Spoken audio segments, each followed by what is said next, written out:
It's your daily dose of Donna, and happy Monday.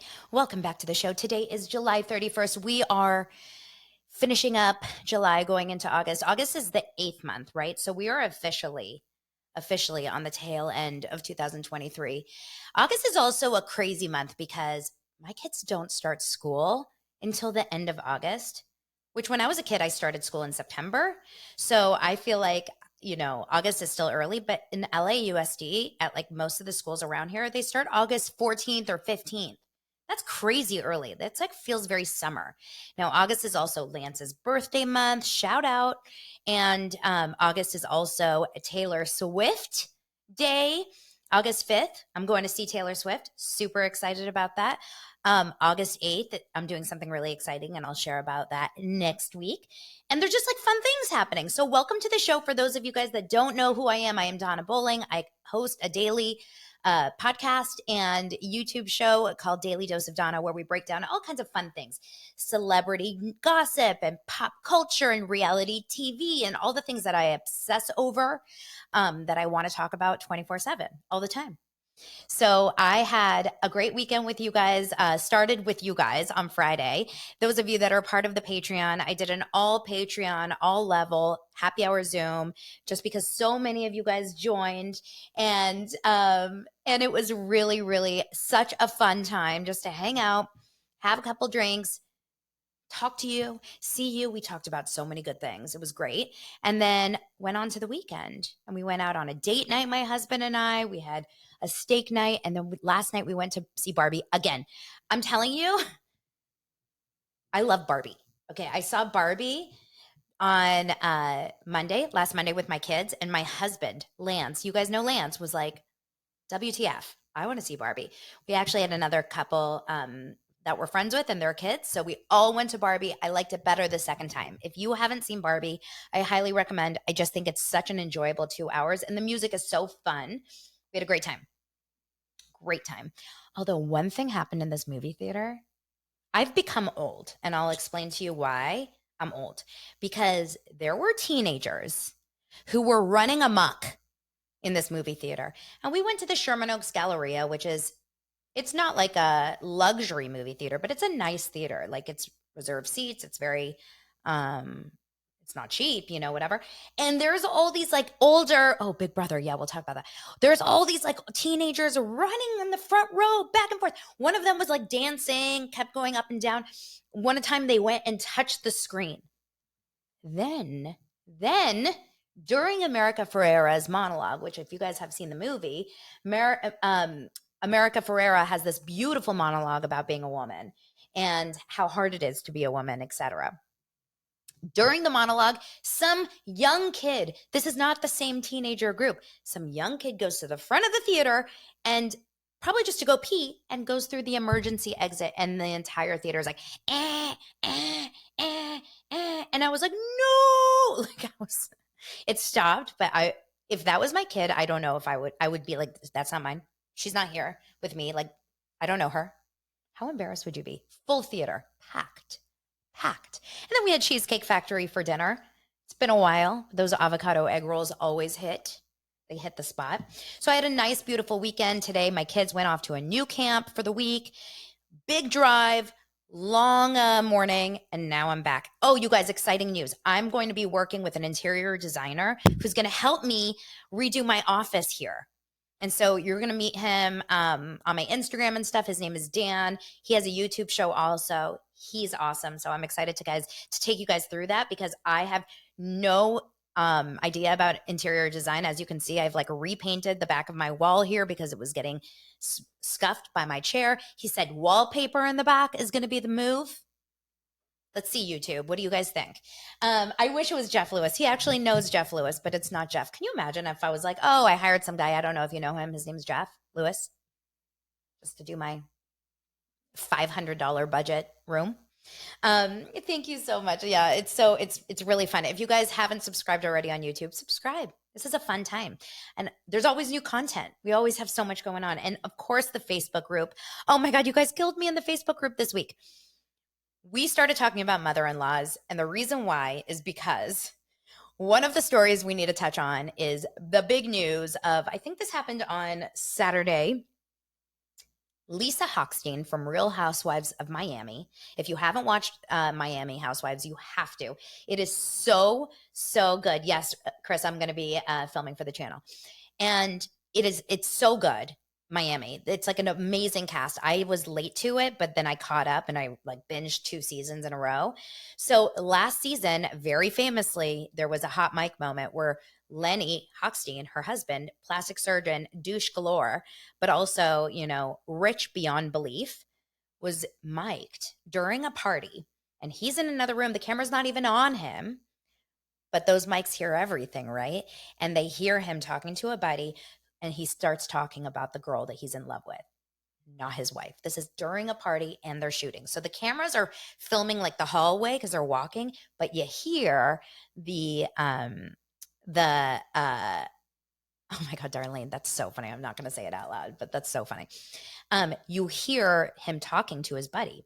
He says a couple things. He says that he wants to get a divorce, that he's not in love with Lisa anymore. He says that he doesn't sleep with his wife anymore because if he sleeps with Lisa, his wife, he feels like he's cheating on the person he actually loves.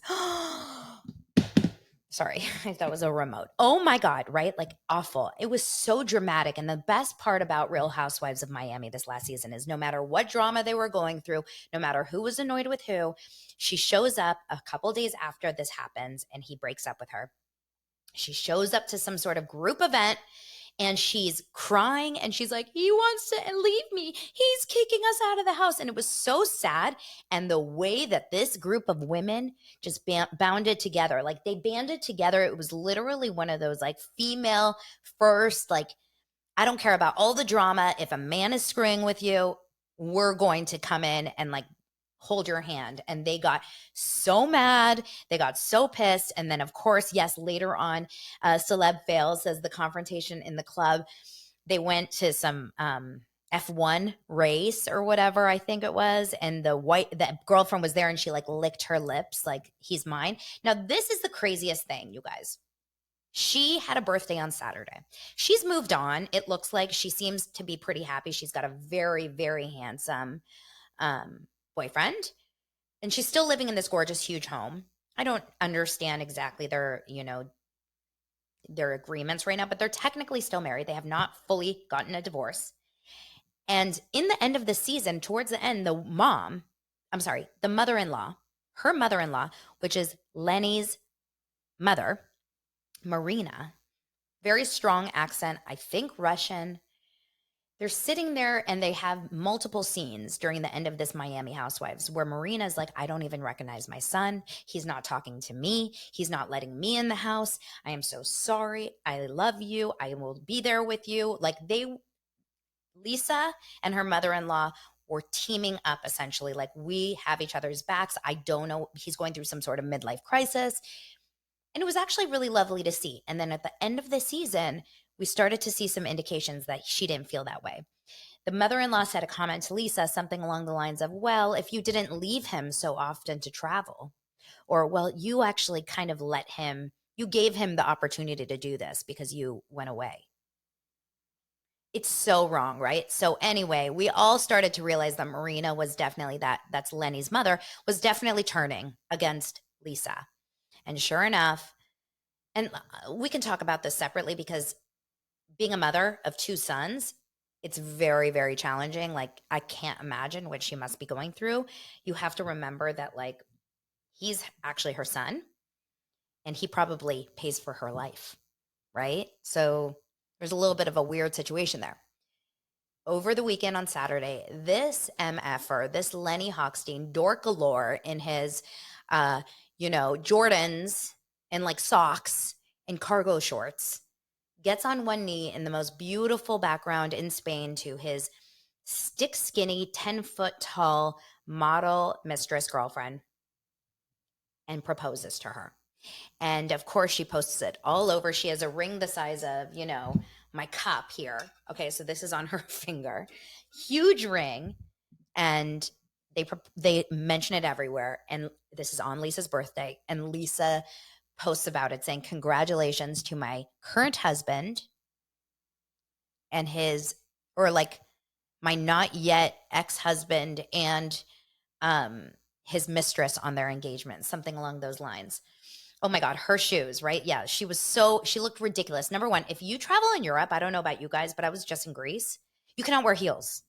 Any of these places, the streets are not perfectly paved. It's cobblestone. You're not walking around in crazy heels. Like, she knew she was getting proposed to. She's wearing white and she put on those heels for that photo op. It's ridiculous. Exactly. It's stones everywhere. You're not wearing those shoes around town unless you want to fall flat on your face.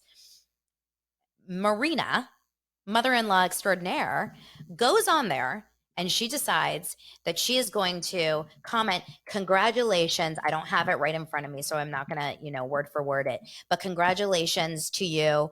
Unlike your last woman, I'm sure this woman will be, amazing, essentially. Like, she basically dogged Lisa so badly. Disgusting, awful, so sad. Not a fan.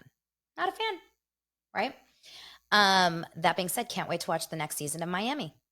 Now, I asked you guys on the Facebook page, tell me your worst mother-in-law or in-law stories, because I don't have any. I mean, I could tell you some stories, but essentially Lance doesn't have a relationship at all with his father, similar to me. And his mother is, I would say, like, almost, she's there, but she's not there, if that makes sense. Okay, that's all I'll say about that. You guys killed me with your mother-in-law stories. Okay, killed me. I'm just going to read like two of them. I'm not going to put your names on because I don't know if you guys want me to say it on a podcast. But one person said, my ex-mother-in-law treated my friend bad on Facebook. I apologize saying sorry. My mother-in-law obviously has zero Facebook etiquette. She called me and said she hoped I drowned in the ocean and die when I was leaving for vacay the next day. We always got along fine before that. Oh, and every time she came over, she would switch my toilet paper the opposite direction. You guys, I would die. There was a lot about like a mother-in-law that went to weddings in white. My mother-in-law once called my 16-year-old daughter a sloot, if you know what I mean. SL blank T. My mother-in-law tried to rip my almost 2-year-old out of my hands when I was pregnant. There are so many, you guys. My mother-in-law is weirdly trying to manipulate everyone into giving her a kidney, not asking, just giving details, just emotional manipulation. You guys, there's a lot about drinking. If you haven't joined the Facebook group, it's an interesting story, okay? It's an interesting story. All I'm going to say is that it teaches me as a mother of a son that I better be, or two sons, that I better be a good ass mother-in-law, because I don't want to be written about on a Facebook page. I'll be written about in other ways, I'm sure, but hopefully not as a mother-in-law. So okay, there's that. So that was a big story this weekend. Now let's talk about Bethenny for 5. I know. Bethenny Frankel does not leave my mouth because Bethenny Frankel does not leave our site, right? Like, I'm not making it up when I tell you that Bethenny Frankel is legitimately everywhere. And on Friday, she comes out with this Variety article, or Hollywood Reporter. She doesn't come out with it, but it comes out basically saying she hired Mark Garagos, who was a very big criminal attorney, and he famously represented, I'm trying to remember off the top of my head, he famously represented Scott Peterson, I want to say, who ended up, who killed his wife, Lacey, and is in jail. And then it was Variety, yes. And then she also hired Brian Friedman, I want to say, who's like a big entertainment attorney. And she has decided that she is going to really now become the spokesperson for this reality union. And it's tough, you guys, because in reality, I don't think it's a horrible idea, for the reasons that,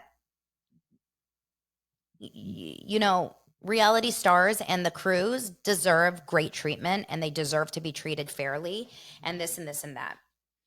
I want to know who currently is on a reality show successfully and wants to join forces with Bethenny on this. Or is everyone that wants to join forces with Bethenny former reality stars? The reason why I say this is because I was listening to Tamra from OC, Tamra Judge, on Danny Pellegrino this morning. And it's a sweet interview. It's just a little short interview about, the season and what's going on there. And she said, I think it's important, and I'm not against the idea of this. However, you can't even get one cast of Real Housewives to work together for their salary. What makes you think that we're going to all band together and work together for this? And even Tamra, who is a current reality star, straight up said, at the end of the day, there's a few housewives that are, stand out and amazing and, whatever. And then most of them are replaceable. And she's not wrong. Like, that's the thing. She is absolutely 100% correct when she says that. Reality stars, and of course, once in a while, you're going to find a diamond, right? You're going to find the diamonds. You're going to find the Nenes and the Vickies and the Tamras and the Teresas and the I'm blinking a little bit because I've been up since 4:30, but like those big names on all the shows that you kind of can't do a show without. The Cherise, the Kyle Richards, like whatever. That being said, Portia, you'll always find new ones, right? Like, personalities come at you all the time. I can go to my gym right now and I can find 3 people from my gym class that are going to be incredible reality stars. So the problem here is that what they don't understand is it is 100% replaceable, and we will never know what we're missing. If people decide like they only want to be union and they don't want to audition for reality shows, there's going to be enough people that are good enough for reality and that are good personalities that are going to make it work. Like, there's always more. It's people. It's not, you don't need a skill in the sense of like school. You don't need to go to acting classes. You don't need to have an amazing ability to write, like the writers and the actors. To be an actor, a SAG actor that like is in these movies, and to be a writer, for the most part, you have to have a really strong talent that is not easy. It's not easy to be an actor. It's not easy to be a writer, but it's easy to be yourself. And there's always going to be some crazy ass person. So it feels a little bit like fighting the fight for why. All I know is that like when Lisa Rinna is the only person that is out speaking like how much supportive they are or how much support they're giving to you, if Lisa Rinna is the only one, like, that's not a good sign. Sorry. I just don't think that's a good sign. Like, if you got some like really legitimate, strong housewives that people really truly respected and that were still on the show, I think we would look at it maybe a little bit differently. So do I think that this is going to actually happen? Maybe. Yeah, like Nene spoke out as well, which is also, again, a former reality star who has an issue with Bravo. These are all people that are not in cahoots and aren't going to get a reality show on Bravo anymore. Right? And like, let's be honest, on any show, because if Nene has sued Bravo, which we know, right? Nene has sued Bravo and Andy Cohen. Most production companies are not going to want to work with her. That's dangerous, right? Most production companies would maybe be nervous to work with Bethenny. Not only is she now against them and like ready to take them down, but she's also proven to not have strong success on these shows that she's done. She's done a few different shows now since Housewives, and they're not successful, And Lisa Rinna also the same. It's like, it's kind of like been there, done that. So it's an interesting situation. It was more people. Alex says it was more people, but they're scared of NDAs, so not saying publicly. People on Southern Charm. Well, that could be it too. So they're scared to get fired. And that's at the end of the day, like, unfortunately, you speak out about this stuff, Bravo's going to find someone new. That's it. And people are getting paid really, really well. Reality stars, you guys, in this day and age, maybe not on like a random network or production company, but if you're on a Bravo show, you're getting paid well. I don't care if it's season 1 or obviously the more you do, but even season 1, you're getting paid better than you would if you're not on that show. And it's going to enhance all your businesses and your socials, and you're going to get hired for brand deals, and you're going to get your name in more people's faces. It's a win to be on a reality show for a person. It's a win. Right? Like, even the villains are more successful afterwards than they were before. Okay, so yes, Bethenny has been going all in. Obviously, we talked about this last Friday about how she, kind of changed her tune on the Jill Zarin thing. How everyone was really excited about the thing that she did with Jill, the reunion, and then she all of a sudden like turned on it and was talking badly about it. I saw a comment. I saw a comment on Bethenny. Okay, let's talk about this Bethenny production deal. And Celeb Fail has posted a really amazing video that they put together on TikTok with like a lot of different instances of this. I'm not out there trying to like take her down, but I don't like when people are blatantly lying in our faces. So on this Instagram post where she talked about, going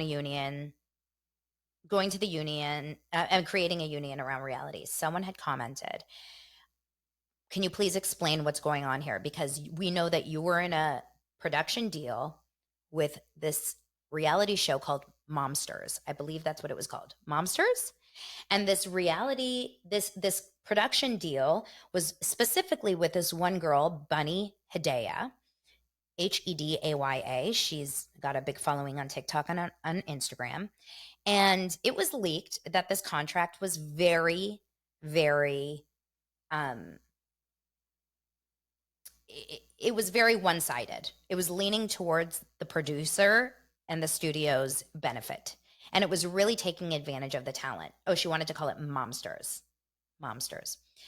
And she was totally part of this. This was a deal that she was putting together, and it didn't end up happening. And she is now saying on her comments that she never did any reality contract ever before with talent. The truth is, okay, so she was sued by Monster Energy for trademark infringement because she was saying Momster. Oh, that's interesting. So I guess Monster owns Momster.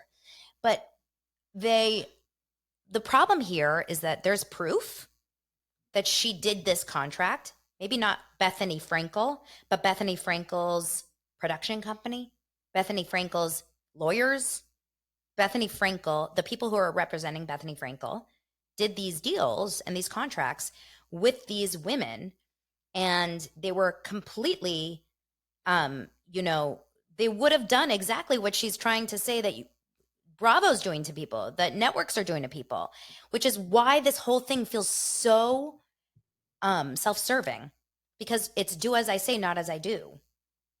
And that part about her, I don't think is relatable. I think a lot of people really struggle with that, because if she straight up said, you know what, I was a producer on a few different reality shows and I didn't realize, but now a few years later, let me look back and realize like it really is bad. Because I think that that's actually really important. I think she should be saying, I also learned how bad these contracts were when I was a producer.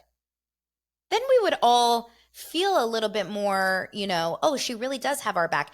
But the fact that she's saying, I have never done a deal like this, and then Bunny DM'd me personally after I posted that, and she goes, that's weird, because she sent me a cease and desist. So do you guys remember when Bethenny sent 2 creators on TikTok a cease and desist? She sent Meredith Lynch, who I love, and she sent Bunny Hedaya. 2 creators cease and desists. It was really, really awful, and it showed a lot of people a side of Bethenny that they didn't like, myself included. Bunny got a cease and desist during that time, and it got sent to her house. And she said, I got a cease and desist at my house, and the only way she has my information, is because of the contract that we did for Momsters. So we have a problem here when you have someone that is habitually spinning. There's a great post. I'll share it on on my Facebook group or in my stories too, from this one account. One of my followers sent it to me, and it's called Your Bish Therapist, or Your Therapist. She doesn't have a lot of followers, you guys, like under 5,000 followers. And okay, Celeb Fail says, to be clear, she never signed the contract, but that's irrelevant. Who, Bethenny didn't or Bunny didn't? I don't think the contract was ever signed, but it was presented. It was presented. But she didn't say I never signed a contract. She said I've never done a contract, correct? Bunny didn't. Okay. Hold on, I'm seeing something. She said something to the effect that she tried to shop around the new Roni with the name Powerful. Yes, she said that. She said that to Jill Zarin because everything has to be her idea, right? She created cottage cheese and the margarita and rosé. Everything's her idea. So Powerful. Can you imagine watching a show? Honey, I can't. I have to watch Powerful.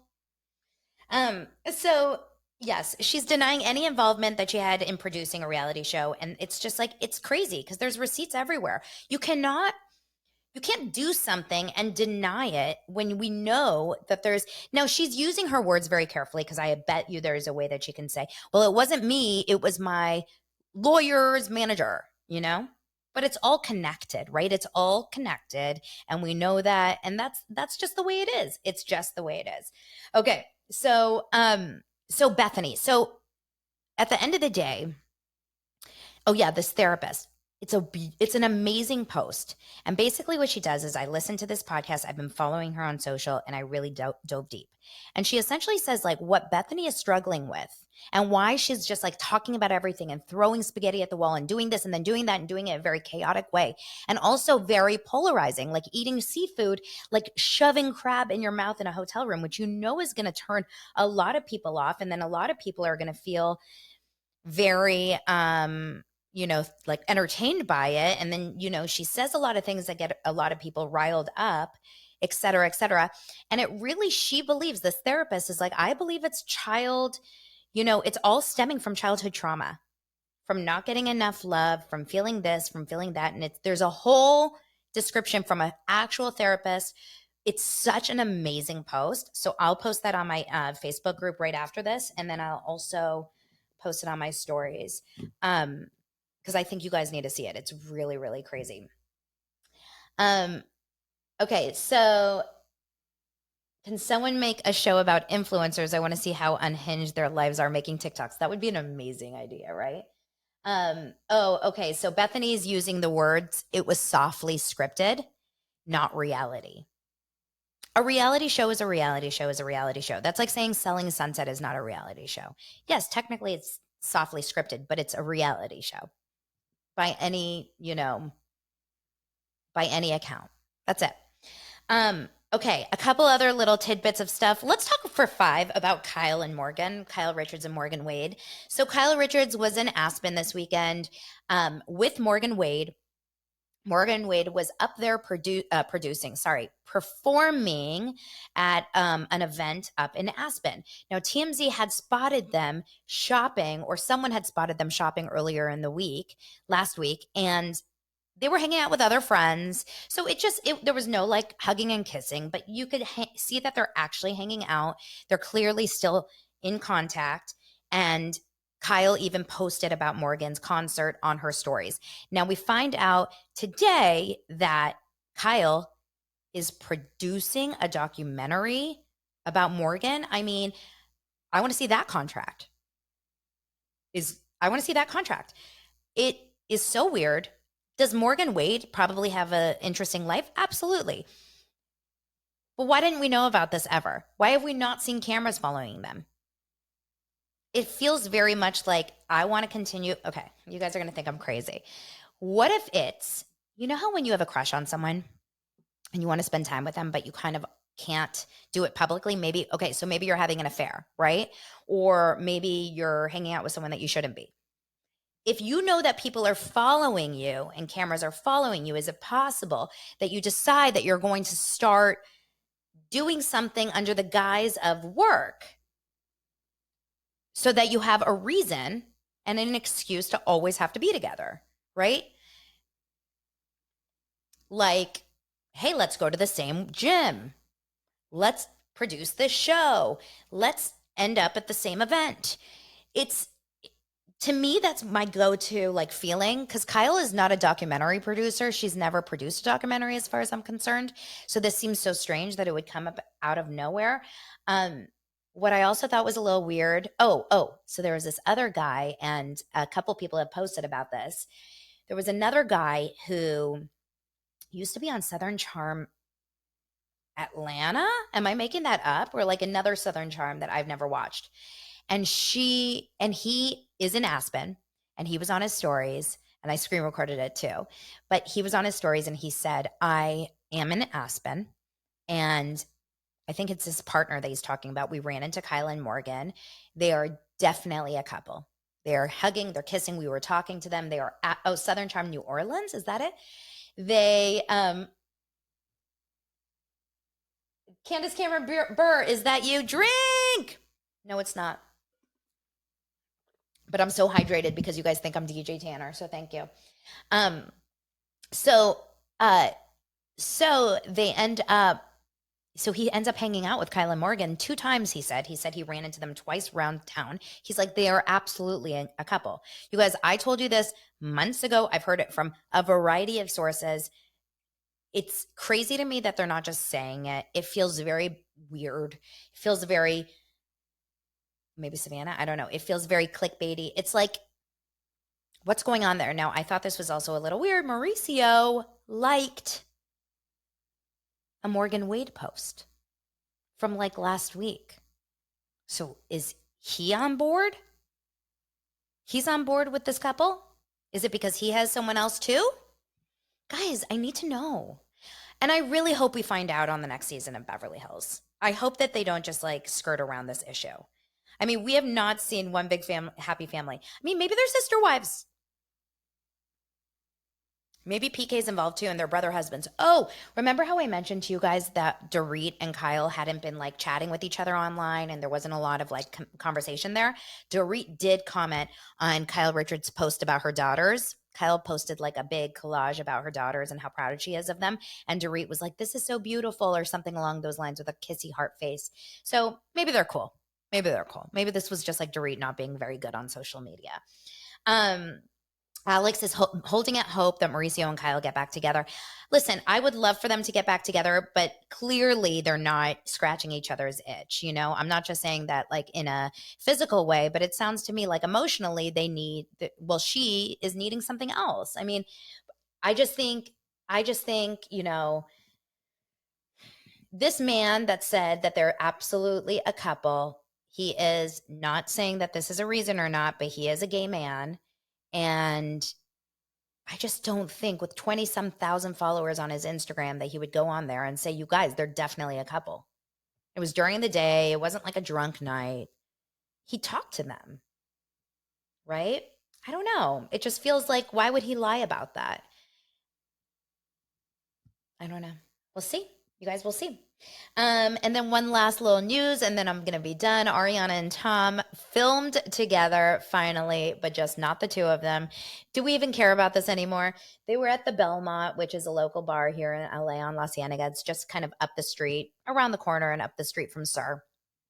And Sandoval's talking to Schwartz on one side, and then Ariana and Katie walk in, and Schwartz says like something to Sandoval, which makes Sandoval turn and look at Ariana, and she doesn't even look his way. So we know that they're like in the same bar shooting. Oh, you guys heard it from a source here. Okay. Heard it from a source. Donna says gay people have platonic relationships too. Absolutely. But why would he say they're definitely a couple? Clearly, there was some sort of probable PDA. I don't think you say there are definitely, sorry, I'm going back to Kyle. I really want to be clear about this. This has nothing. I hang out with my girlfriends all the time, and I don't think ever someone would be like, Donna is in a relationship with her. I think people would say that if maybe I was kissing and hugging, right? I'm sorry. I just think, okay, guys, you heard it here first. I have a source. Rachel is not coming back on Vanderpump Rules. Okay? It's crazy. After all of this, she's not coming back this season. 100%. So is this a good thing for her? 100%. Is this probably a lot to do with some sort of a financial reason? 100%. She is not coming back on Vanderpump Rules. I heard it from a source who is so close connected to this. If I'm wrong, I'm wrong, but I was like 100%, and they were like 100% not on the season.